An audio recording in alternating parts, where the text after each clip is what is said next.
တွေကိုပျော်ပျော်ရွှင်ရွှင်နဲ့ကောင်းဆုံးတင် जा ပေးခြင်းမဲအခုဒီတော့အော်ဟေစုပူနေရတော့မှလား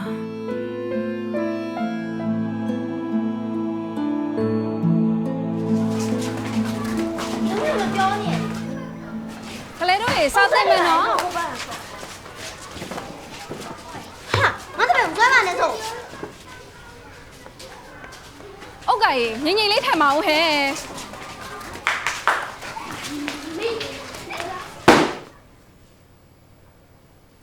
အားလုံးတဲ့လို့ပြောနေမကြောက်လားလုံးလုံးနဲ့ဟဲ့တကယ်ပါပဲ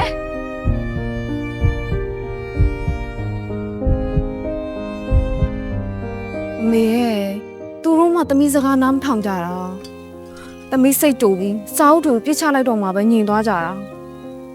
ဒါမဲ့ဆီယမတယောက်ကိုရိုသိလေးစားလို့ညင်သွားကြတာမျိုးမဟုတ်ဘူးအမေရဲ့သမီးစိတ်တူတာကိုကြောက်လန့်ပြီးသားညင်သွားကြတာနောက်လည်းဒါမျိုးတွေကဖြစ်နေဦးမှာပါပဲစိတ်ညစ်လိုက်တော့အမေရဲ့ တမင်းငယ်တုန်းကတောက်ရဦးရရေကိုမဖိတ်အောင်ကို့ဘာသာကိုခတ်တောက်တတ်ဖို့ဘလောက်ကြာခဲ့တယ်တမင်းမှတ်မိသေးလားတမင်းအဲ့တော့9နှစ်ပဲရှိသေးတယ်တောက်ရဖိတ်ကြတိုင်းတမင်းငိုတယ်လေတမင်းငိုတိုင်းလည်းမမေကရတယ်တမင်းလေးမငိုနဲ့နောက်တစ်ခါထပ်စူးစမ်းကြည့်ကြမယ်လို့မေအငဲနှစ်သိမ့်ပေးခဲ့တယ်ဒီကလေးကိုလည်းခုတမင်းကတောက်ရကိုကို့ဘာသာကိုခတ်တောက်တတ်အောင်သင်ပေးနေတာလေ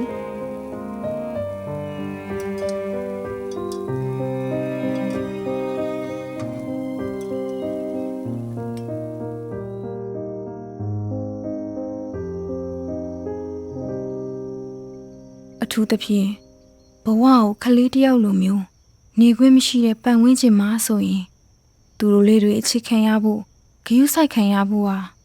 ပထမဆုံးဘဝအတွေ့အကြုံဖြစ်တဲ့မှာတယ်အမေစီကအားပေးစကားရဲ့မြန်မာတီချာပလက်ဖောင်းကဘလော့ပို့စ်တွေကိုဖတ်ရှုလေ့လာလိုက်တဲ့အခါမှာသူတို့လေးတွေကိုစိတ်ရှိလက်ရှိသင်ပေးုံမကချစ်ချင်းမေတ္တာနဲ့ပါသင်ကြားပေးရမယ်ဆိုတာကိုတေချာနားလည်သွားခဲ့ပါတယ်။အဲ့လိုနဲ့သူတို့လေးတွေနဲ့ကျမကြားယုံကြည်မှုတိဆောက်ပြီးတဲ့အခါသူတို့လေးတွေကကျမပြောစကားတွေကိုတဖြည်းဖြည်းနဲ့နားထောင်လာပြီးစာသင်ယူဖို့ကိုလည်းအဆင်သင့်ဖြစ်လာကြပါတယ်။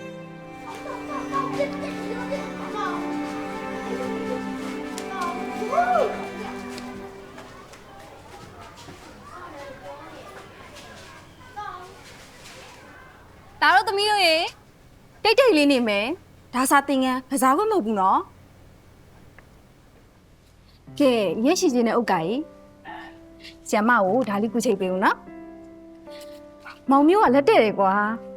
ကဲအခုတော့ခဏတိခန့်အောင်နော်ရွာဖျားပွဲစည်းကြမှာပဲဆီယမအတွက်ကိုအယုတ်တရုတ်လောက်ရအောင်ဖြစ်ပေးဟုတ်ပြီလား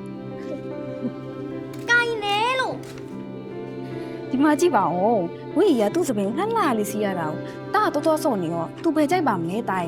တကယ်လို့တားကသူနဲ့တူတူကစားချင်နေဆိုရင်ငါနဲ့တူတူကစားကြမလားဆိုပြီးတော့ကောင်းကောင်းလေးမိမသူကစားချင်လာမှာပေါ့မဟုတ်ဘူးလား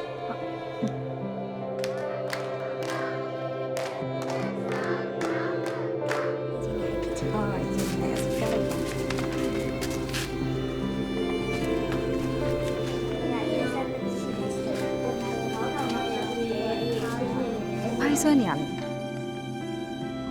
တားဆံဝင်းဖြစ်ချင်တာလား သူတို့လေးတွေကအရင်လိုမဟုတ်တော့ပဲအမူအရာလေးတွေအတော်ပြောင်းလဲသွားကြပြီပဲ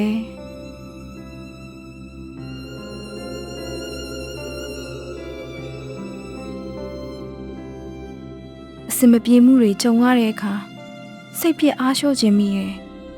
ပြင်စင်းစားကြည့်တော့မဖြစ်နိုင်ဘူးလို့ထင်ခဲ့တာတွေကိုလုပ်နိုင်ခဲ့တာပဲဒါကြောင့်အရှုံးမပေးပဲကိုတတ်နိုင်တဲ့လောက်စူးစမ်းဖို့ဆုံးဖြတ်လိုက်တယ်ကလေးတွေစံနမူနာယူထိုက်တဲ့အဖြစ်မှုတွေဖြစ်အောင်ကျမကိုယ်တိုင်စတင်ပြောင်းလဲလိုက်ချိန်မှာပဲချစ်ချင်းမြတ်တာဆိုတာရောင်ပြန်ဟပ်တဲ့သဘောရှိအောင်ကျမသိလိုက်ရတယ်အဓိကချစ်ချင်းမြတ်တာကိုအခြေပြုပြီးတင် जा ပေးဖို့ပါပဲ